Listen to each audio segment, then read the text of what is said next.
right. I got the green hag, Brian. Green hag. Not the night hag, not the sea hag.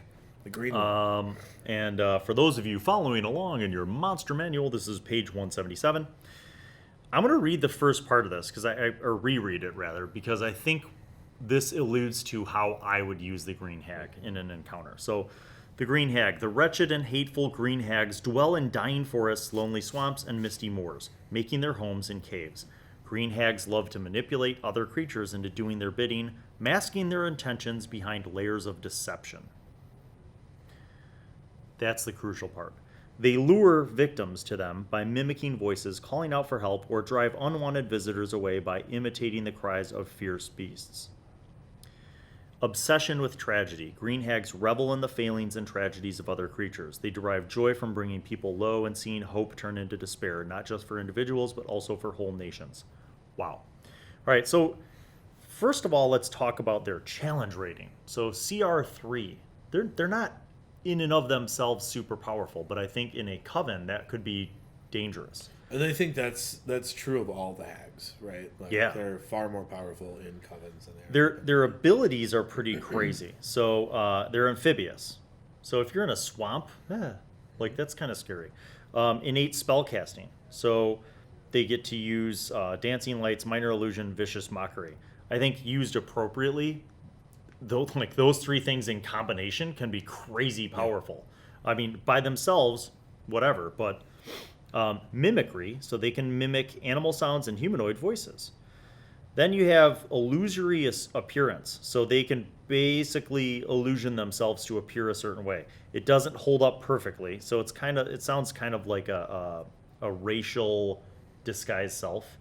Mm-hmm. And then invisible passage. The hag magically turns invisible until she attacks or casts a spell, or until her concentration ends. While invisible, she leaves no physical evidence of her passage. So she can be tracked only by magic. Which is a step better than most invisibility. That's better than invisibility. Yeah, that's crazy. So, all right. So here's what I was thinking. As I read through this whole layers of deception, reveling in despair, right? The ability to kind of use illusion and mess with people's heads, being the mistress of their own domain kind of thing. This is what I'm going for, right? So in the party's travels, they're forced to kind of come across a choice where it's either go a dangerous route or go another dangerous route. Like there's no easy route, right? And maybe this starts with the hags, right? Maybe the coven sets this up so that the swamp route seems less dangerous. Like this normal forest is horrifically scary because there's rumors of terrible beasts and creatures. And as they're going towards the forest route, if they choose that path, the coven is creating the sounds of those creatures and illusions to trick the party into thinking like, oh crap, the rumors are real. Like we don't want to go there. So then they go around through the swamp, right? Which is what they wanted all along. They capture people and take what they need ultimately, right? So what's the motivation? The green hags basically will use people to get what they need, right? Whether it's little trinkets, actual monetary value, maybe steal their magic items if it's a group of adventurers, food, whatever it is, right?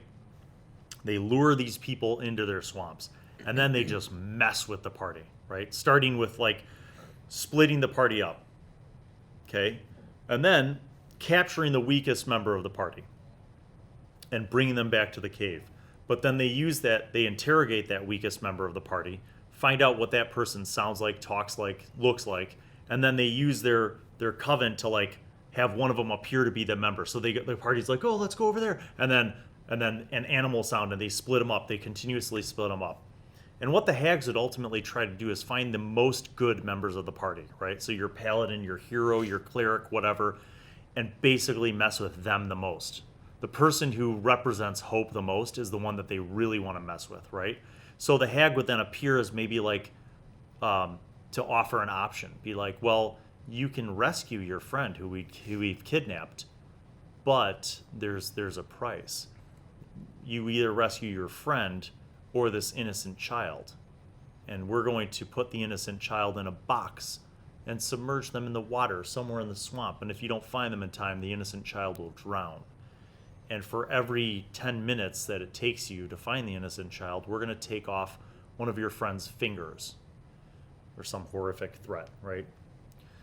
And maybe they pull out a finger, an actual finger, and they eat it in front of the party just so they, the party knows that they're not messing around. Hags, the way I'm seeing this is they are malevolent, right? They're tricksters, they're malevolent. So if an actual confrontation is going to happen, they'll bounce, they'll use that invisibility. But otherwise, they're going to use all these other powers, the illusory experience, appearance, the mimicry, to mislead the party and spread them out as much as possible and take them down once they're spread out one by one, rob them of all their stuff, torture them, punish them until it gets down to that last person, the goodest, the most good person, the paladin, the cleric, so that they feel like hopeless and like there's no way to win, right? That's what the hag would do. It's really a horrific, nightmarish kind of encounter. Yeah. But it can make for like an entire gaming session. That A one whole gaming swap session, encounter. and there's a lot of RP involved. Yeah. You know what I mean? Like anytime you can put social interaction and role playing experience, and there's exploration there too, into what could easily become just a combat focused adventure. I think Right. is an exciting thing. And as a DM tip, I mean, yes, the hag's objective is to make things hopeless, but as the DM, you have to balance, right? So you don't want your party to be like, this sucks. There's no way to win, right? Like, you just put us into a TPK. So you have to give them options. You have to, like, let your party try to, if they do it naturally, if they're investigating or they're searching and they're using magic, maybe you drop them little clues as they're successfully doing that lead them to understand that this is a group of hags messing with them and that not everybody is actually captured, or maybe there is no child in a box. So, give them options, give them outs, potential outs, but make them work for it. That's it.